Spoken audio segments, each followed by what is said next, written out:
The difference between therapy dogs and companion dogs. Generally speaking, both therapy dogs and companion dogs are your best friend and also your constant buddy. They obtain this classification from being able to assist the owner with a multitude problems. Therapy dogs and companion dogs can also be classified as having almost the same abilities as the service animals but basically are not animal assistance dogs that help individuals with physical disabilities. But what exactly is the difference between companion dogs and therapy dogs? Okay, let me start by defining what a therapy dog is. Usually, they are found in retirement homes, nursing homes, hospitals, and schools. They aid people with difficulties in learning, and help to calm stressful situations that can be normally seen in disaster areas caused by natural hazards, such as tornadoes, hurricanes, tsunamis, floods, earthquakes, technological hazards including nuclear and radiation accidents, or sociological hazards like riots, terrorism or war. In short, therapy dogs are specifically trained to provide affection and comfort to people who needs it, as I mentioned a while ago. They are well known for their temperament. They are patient, friendly, confident, gentle and easy in whatever situations. Your dog needs to have these characteristics to be classified as qualified therapy dogs. Why is that so? Okay, as we all know, children always love hugging animals, while adults love petting them. In some situations, the therapy dogs might need to be lifted onto, climb onto, placed onto individuals' lap, sleep on an adult's or kid's bed, and either sit or lie comfortably there. Therapy dogs need to be comfortable on these situations and must cope depending on a person's need to be able to provide emotional support to both adults and children. They are expected to be stroked, held, and sometimes just watched. People oftentimes got confused between therapy dogs versus service dogs. I wanted to clear it up. Therapy dogs are not service or assistance dogs.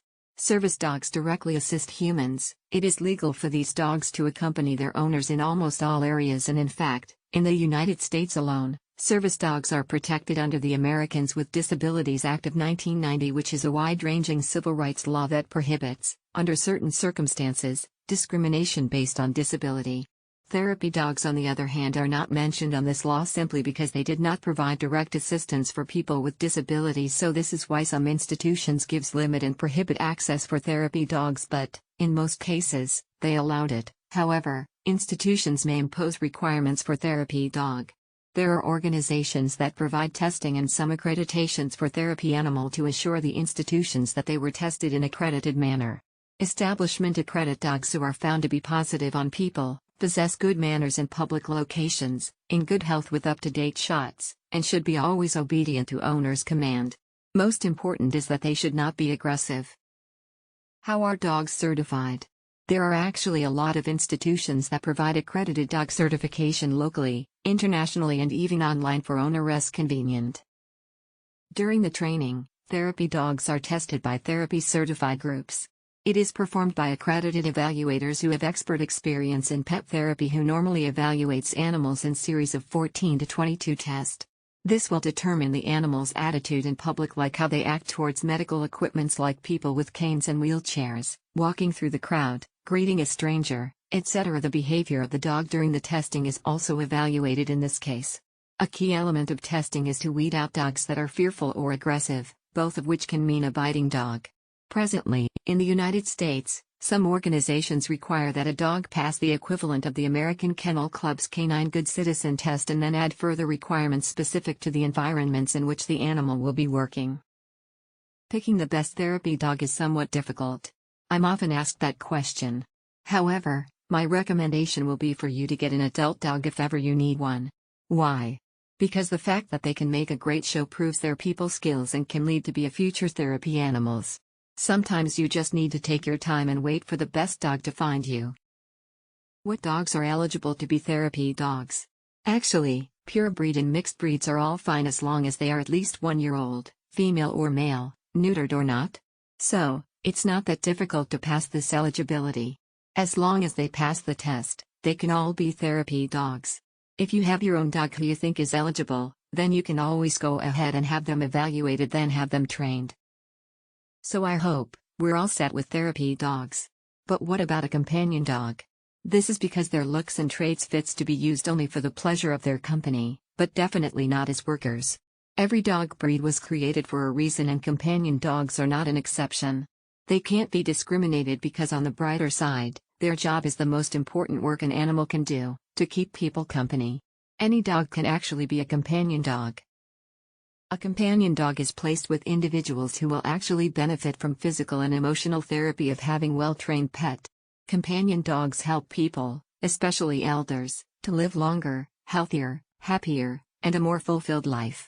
The most common difference between a companion dog and a therapy dog is that while therapy dogs are expected to go out with their owners and be friendly in public, companion dogs, on the other hand, are simply trained to support their owners in the home environment. So in short, companion dogs most of the time are not trained for community access, not expected to support owner in public setting, and not trained to travel on public transports as well. If companion dogs is not a working animal, then why do we have to register and certify them? Basically, certification is a legal acknowledgement that your dog can understand and obey basic commands. Certification exists for both service dogs and companion dogs, but the qualification of each is not the same. But most of the time, certified companion dogs are also qualified as certified service dogs in some cases. This is because some owners train their pets to make it a skilled companion dog. These dogs are expected to perform specific tasks at home. Skilled companion dogs can actually do many of the tasks of what service dogs can do.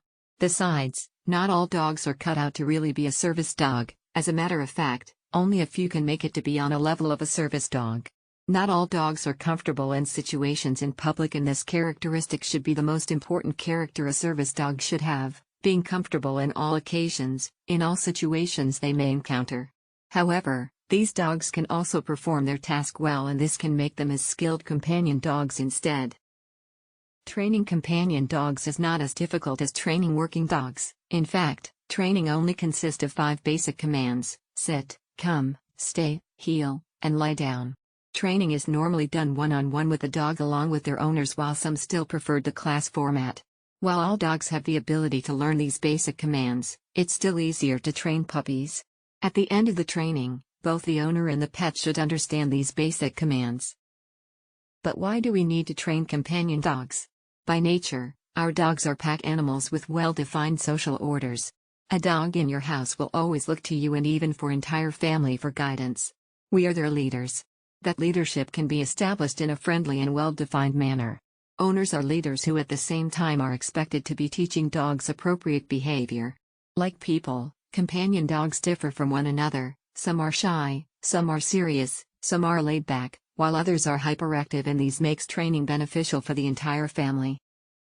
To make it specific, training companion dogs corrects behaviors such as jumping on people, digging, inappropriate barking and chewing, and at the same time enhancing the dog's mental and physical activities.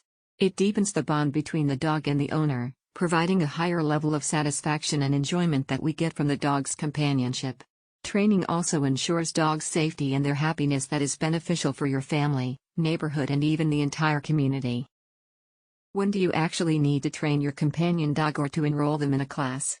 The truth is, the number one cause of death for dogs under 3 years of age is not actually infectious diseases, it is the behavioral issues between puppies as they grow up to be dogs. This only proves that delaying the training until the puppy finishes the vaccines may somehow be damaging beliefs which could affect the dogs in the future simply because they are missing almost 16 weeks when the puppy was isolated from the world. For those who are not aware about training companion dogs, obedience training is the most important and the most effective training the owner and trainer can give to a puppy or a dog. Training can make your companion dog more than just a pet. In reality, companion dogs will always be a valuable member of the family. The dog will never fail to provide pleasure, protection, and bond of companionship, which is essential in promoting respectful relationship between your family and your dog. However, this respect cannot be easily exerted by improper handling methods or mistreatment, but mostly earned through leadership and proper training. There is no single answer as to why people choose to have either a pet or a companion dog. To some, having just a pet is the right answer. For others, the companion dog is the better choice. Just keep in mind that companion dogs undergoes a lot of training, including extensive obedience training, making them capable of handling many situations and more exposed to environments that many dogs will never see.